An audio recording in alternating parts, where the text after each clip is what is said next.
let's do it. It's time to start this project. I've got my engine stand out. I'm missing the bolt for this end though. I think it's in my box of scooter bits. That's not scooter related. That's another project bike I've got. I think I've seen the bolt I'm looking for anyway.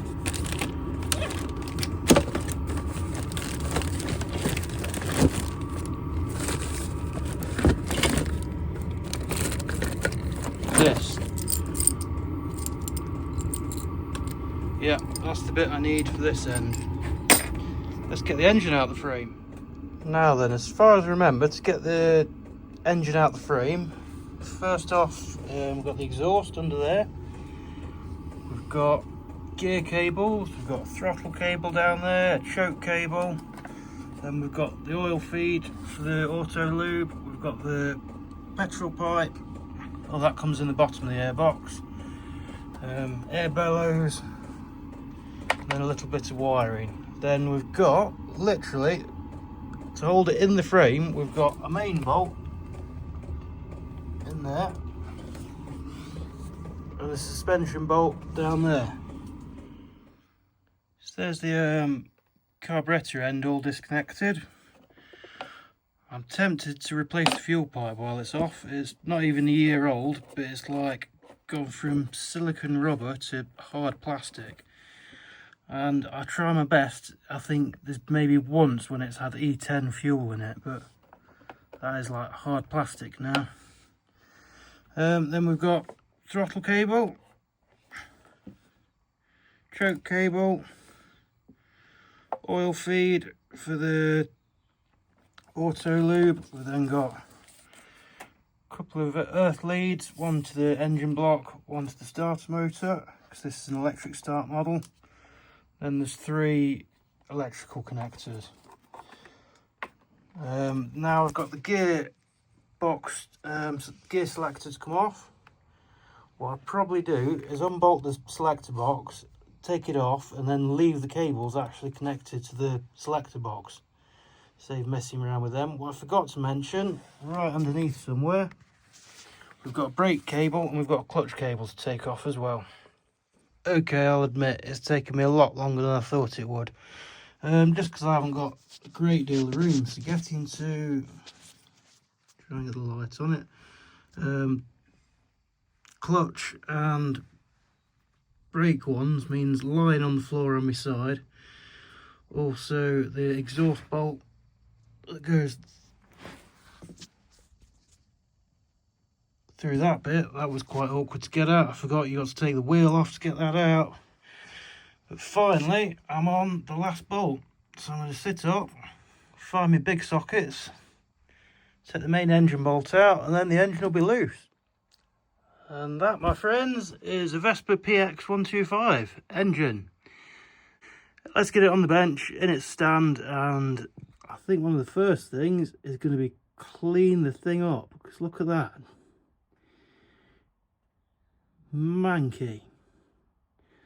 Thankfully inside the airbox is pretty clear. As you can see, I've got some blowback of fuel or whatever though. We'll take care of that. It's having a completely different carb on it eventually anyway, so that'll all come off. There she is. As I say, a bit mucky. That's going to be one of the first jobs. Clean it all down.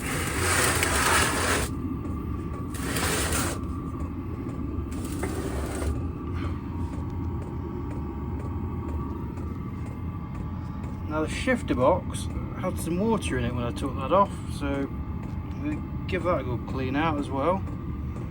Then it's going to be stripping the top end off. I need to set the flywheel off, the airbox will have to come off, and it's split the cases really.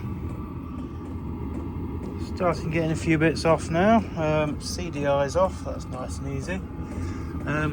Carbon airbox, there's the, how am I looking? There's 2 big Allen bolts, and I couldn't work out why I couldn't lift it. It just doesn't want to come out. I forgot around the side you've got the fuel air mixture screw. Where am I pointing? Here.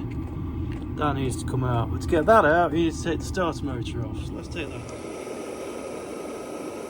Right, I'm just warming the flywheel nut up because I'm pretty sure I put thread lock on it.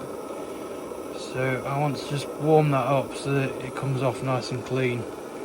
Softens the thread lock up. We've got flywheel holder tool there as well.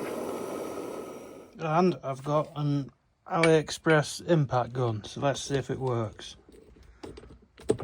Nice and snug. Oh yes. Dead easy. Yeah, to get a Vespa flywheel off you need one of these removal tools. They're not that much, and if you're planning on rebuilding your engine or swapping the flywheel, or you need to get to the stator, you'll need one of these, so it's worthwhile investment. Basically, take the cover off, take the nut off, you screw that big bit into it, then you want to hold that and tighten that, and it'll pull the flywheel off the crank. There we go, there's the stator. So if any of the wires ever degrade on this, you'll need the flywheel pulling tool to get the flywheel out of the way. This one works, so I'm going to reuse it. It's always a good idea before you take it off, just make a note of what the timing mark is. That's what it was when I bought it. I rebuilt it, put it back at that, and it runs fine. So I'll be sticking it on that timing mark. There's the flywheel. Come on, focus. Now you'll feel as you're winding it off, it pop as it comes off. It's then still held on by the magnets that creates the electricity, so you need to give it a good firm tug off to get it off the crank. A while ago I picked up this SIP vape flywheel, and unfortunately you also need the rest of the SIP vape kit because it doesn't fit over that stator. That's probably a good point to stop for today before I remove the cylinder head, the cylinder, the piston. Then after that it'll be